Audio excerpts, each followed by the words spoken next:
السلام علیکم ورحمۃ اللہ وبرکاتہ۔ عمومی تاثر یہ پایا جاتا ہے کہ ماہ رمضان بھوکا رہنے اور پیاسا رہنے کا مہینہ ہے، اور ایک حد تک یہ بات درست بھی لگتی ہے کہ ہر روز انسان اذان صبح سے لے کر اذان مغرب تک بھوکا بھی رہتا ہے اور پیاسا بھی رہتا ہے، لیکن حقیقت امر ایسے نہیں ہے۔ روزے کو اگر ایک بڑے اور وسیع پرسپیکٹو میں دیکھیں تو یہ مہینہ در حقیقت بھوکوں اور پیاسوں سے اظہار ہمدردی کرنے کا مہینہ ہے، ان سے ہمدردی کرنے کا مہینہ ہے جو حقیقتاً بھوکے اور پیاسے ہیں اور غربت کی وجہ سے عام دنوں میں بھوک، پیاس اور فاقے کا سامنا کرتے ہوتے ہیں۔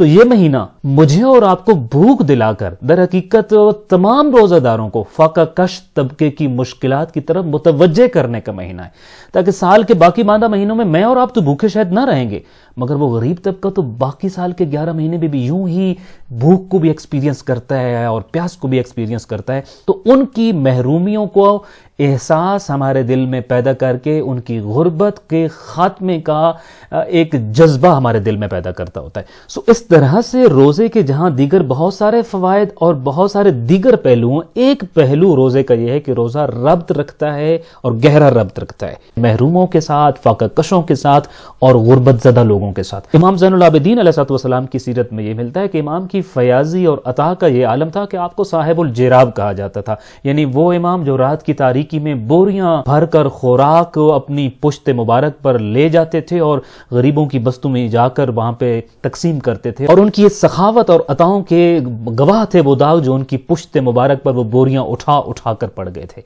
مگر وہ امام جو اس قدر فیاض تھے، جو اس قدر سخی تھے، وہ بھی جب روزہ رکھتے تھے تو روزے کا چونکہ تعلق ویسے بھی فاقہ کشوں کے ساتھ زیادہ ہے، محرومے کے ساتھ زیادہ ہے، تو ان کی عطا عام دنوں سے زیادہ بڑھ جاتی تھی۔ اس لیے یہ روایت میں ملتا ہے کہ جب امام علیہ السلام کوئی مستحب روزہ بھی رکھتے تھے تو اس دن آپ اپنے گھر میں خاص طور پہ بکری ذبح کراتے، پھر اس کا سالن اپنے گھر میں تیار کراتے، اور جب سالن تیار ہو جاتا تو بڑے بڑے برتن منگواتے، ان میں سالن ڈالتے اور پھر اوپر سے روٹیاں ڈال کر ان کی چوری بنا لیتے، اور پھر اپنے اصحاب کو حکم دیتے تھے کہ اسے فلاں قبیلے کے لوگوں کے پاس لے کے جاؤ، فلاں محروموں کی بستی میں لے کے جاؤ، فلاں خاندان اور غریب خاندان کے گھروں میں چھوڑ کر آؤ، اور یوں آپ سارا پکا ہوا کھانا لوگوں میں تقسیم کر دیتے۔ اور اس کے ساتھ جو ہی افطار کا وقت ہوتا تو حسین علیہ السلام کا یہ سخی بیٹا کھجور اور روٹی کے ساتھ روزہ افطار کر لیتے۔ امام علیہ السلام کا روزہ بھی انہیں محروموں اور فاقہ کشوں پر عطا کے زیادہ کر دینے اور بڑھا دینے کا سبب بنتا تھا۔ خالق کائنات نے بھی جب روزہ ہمارے اوپر واجب قرار دیا تو اس کے بہت سارے اثرات ہیں جو ہماری زندگیوں پر پڑتے ہیں، اور ان میں سے ایک اثر یہ ہے کہ ہم روزے کی حالت میں فقر پروری کی طرف متوجہ ہوتے ہیں، غربت کی طرف متوجہ ہوتے ہیں، اور ان محروم انسانوں کی طرف متوجہ ہوتے ہیں،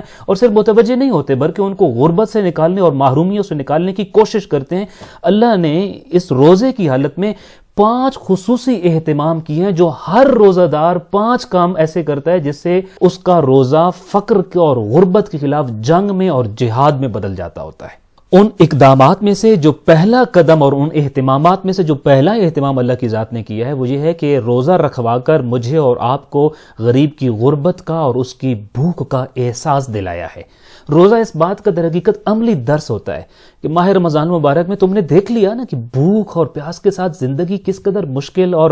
پھیکی ہو جاتی ہے۔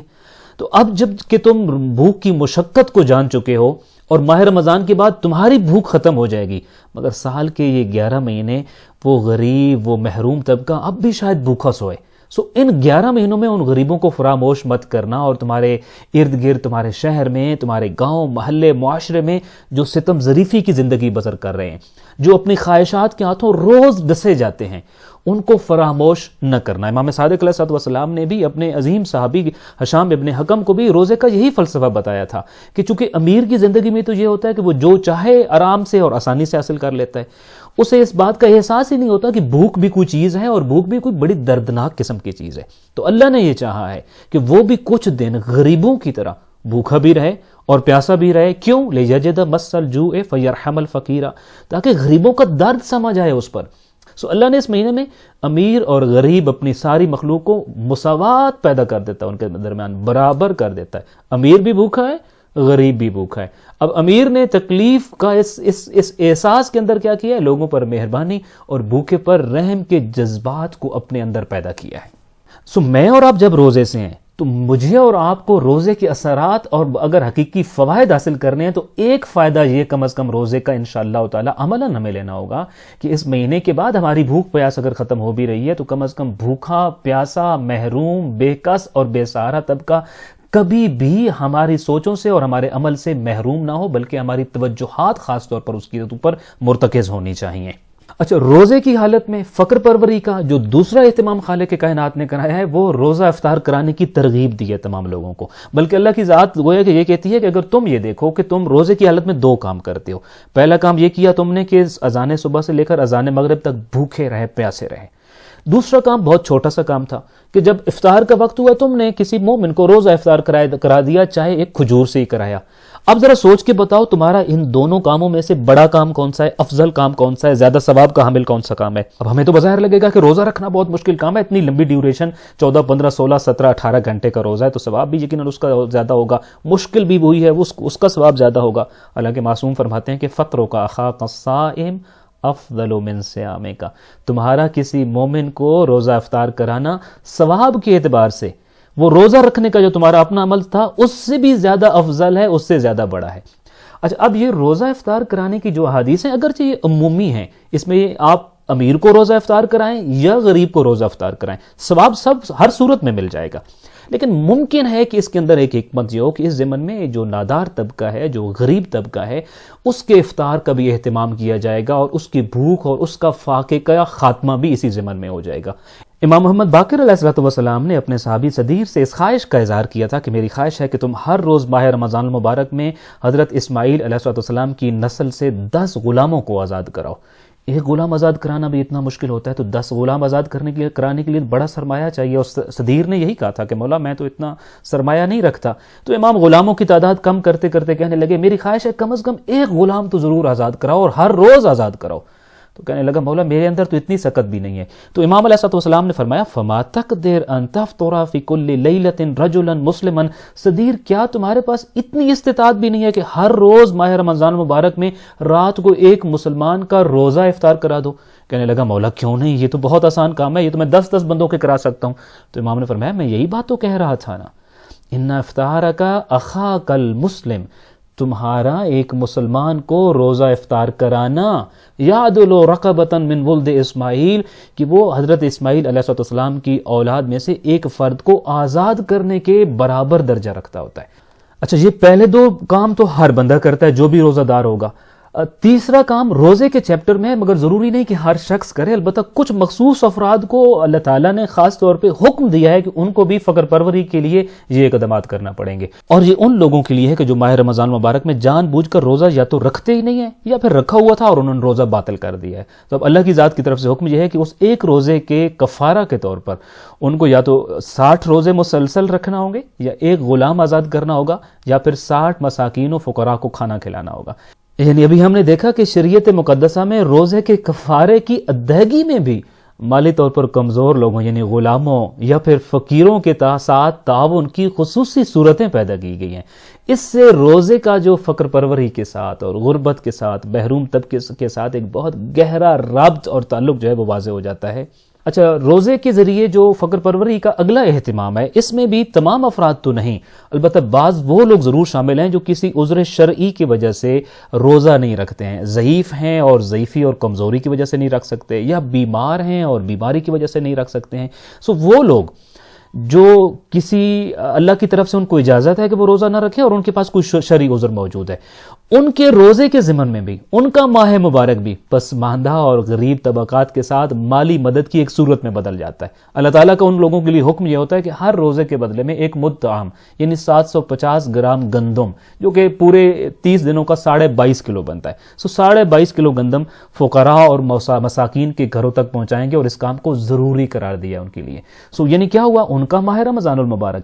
روزہ نہیں رکھ سکتے تھے، مگر ان کے روزے کو ایک سٹرونگ کنیکشن دے دیا ہے کہ تمہیں معاشرے میں غریبوں کو تلاش کرنا ہے اور ان غریبوں تک اپنے اس حق کو پہنچانا ہے جو روزے کی فدیہ کی صورت میں، ایک مد طعام کی صورت میں تمہاری گردن پر ہے، کہ ان لوگوں کے گھروں میں یہ پہنچاؤ تاکہ تمہارا روزہ نہ رکھ سکنا تو عذر رکھتا تھا، مگر تم اس عذر کے باوجود اس معاشرے کے اندر سے غربت ختم کرنے کے اس جہاد میں تم بھی شامل ہو جاؤ۔ ماہ رمضان کے روزے کے ضمن میں جو فقر پروری کا 5واں اہتمام ہے، اس میں ہم سب لوگ شامل ہیں اور یہ بڑا دلچسپ ہے۔ اور اس میں ہمیں ایک بات یہ سمجھ آتی ہے کہ یہ جو روزے کی حالت میں فقر پروری کا حکم دیا، یہ صرف ماہ رمضان المبارک تک خاص نہیں ہے، بلکہ ماہ رمضان ختم ہو چکا ہوتا ہے، ختم ہونے کے بعد روزہ داروں کی طرف اللہ کا جو پہلا حکم متوجہ ہوتا ہے وہ بھی غریبوں سے متعلق ہے۔ تو عید کا چاند نظر آتے ہی ہر شخص پر اس کے اپنے خاندان کے تمام افراد کا زکوٰۃ فطرہ واجب ہو جاتا ہے۔ اور اس سے عجیب تر بات یہ ہے کہ ماہ رمضان مکمل ہو چکا، مگر حکم پروردگار یہ آتا ہے کہ روزے تم رکھ چکے ہو، روزوں کا مہینہ بھی ختم ہو چکا، مگر میں نے ابھی تک تمہارے روزے قبول نہیں کیے ہیں۔ تمہارے روزے قبول ہونے کی ایک شرط ہے کہ تم غریبوں اور مسکینوں تک زکوٰۃ فطرہ پہنچاؤ، جب تک نہیں پہنچاؤ گے تمہارے روزے بھی قبول نہیں کیے جائیں گے۔ اس سے یہ اس بات کو سمجھیے کہ روزے کا کتنا گہرا تعلق ہے۔ حالانکہ روزے کے بارے میں تو ایک حدیث ہے کہ الصوم لی وانا اجزی بہ، کہ روزہ صرف میرے لیے ہے اور میں ہی اس کی جزا کے بارے میں جانتا ہوں اور بتا سکتا ہوں کہ اس کی جزا کیا ہوگی۔ مگر ہم یہ دیکھتے ہیں جب ہم نے روزے مکمل کر لیے تو خالق کائنات کا حکم ہماری طرف متوجہ ہو رہا ہے کہ روزہ تب تک قبول نہیں ہوگا جب تک محروموں کی محرومیاں ختم کرنے میں، غریبوں کی غربت ختم کرنے میں اور اس معاشرے کے اندر یہ جو مسکنت اور احتیاجی اور ضرورت مندی پائی جاتی ہے، اس بیماری کو اکھاڑ پھینکنے میں تم اپنا حصہ ادا نہیں کرو گے اور زکوٰۃ فطرہ ادا نہیں کرو گے۔ وہ عبادت جس کا خاص طور پہ اللہ کے ساتھ تعلق تھا، اللہ اس کا تعلق بھی غریبوں کے ساتھ پیدا کرتا ہے اور اس کا کنیکشن بھی وہاں دے کر کہتا ہے۔ بلکہ صرف اتنا ہی نہیں کہا، قدر سختی سے کام لیتے ہوئے یہ کہا کہ پہلے غریبوں کا حق ادا کرو، پھر نماز عید کے لیے میرے سامنے آ کر سجدہ ریز ہونا۔ یعنی پہلے زکوٰۃ فطرہ ادا کرنے کا پابند کیا ہے، اس کے بعد نماز عید کے لیے خدا کے سامنے سجدہ ریز ہونے کی اجازت دی ہے۔ ہم نے یہ دیکھا روزے کے ضمن میں جہاں دیگر برکات ہم نے حاصل کرنا ہوتی ہیں، فیوزات حاصل کرنا ہوتی ہیں، خاص طور پہ 5 چیزوں کے اندر خالق کائنات نے ہمیں متوجہ کیا ہے کہ روزہ اور ماہ رمضان ایک چیز جو اگلے 11 مہینوں کے لیے تمہیں سکھانے کے لیے آتا ہے، وہ ہے تمہارے معاشرے میں، تمہارے ارد گرد، تمہارے اپنے علاقے میں، تمہارے اپنے اہل و عیال اور جاننے والے لوگوں میں محروم طبقہ ہے۔ اس محروم، نادار، بے کس اور بے سہارا طبقے کی طرف اگلے 11 مہینے متوجہ رہنا اور ان کا سہارا بن جانا۔ معلوم یہ ہوا کہ بظاہر بھوک اور پیاس پر مشتمل نظر آنے والا یہ جو مہینہ ہے، اپنے دیگر مقاصد کے ساتھ ساتھ بھوکوں کے ساتھ اظہار ہمدردی کرنے اور ان کے حوالے سے عوام الناس میں ایک احساس جگانے کا عمل ہے۔ تو ناظرین کرام، ان ساری چیزوں سے ایک چیز جو میرے لیے اور ہم سب کے لیے ایک پیغام ہے کہ ماہ رمضان مبارک کے جتنے ایام بچ گئے ہیں، ان باقی ماندہ دنوں میں معاشرے کے کمزور اور نادار طبقے کی ضروریات کو پورا کر کے یقینی طور پر ہم عند اللہ ماجور ہو سکتے ہیں۔ والسلام علیکم ورحمۃ اللہ وبرکاتہ۔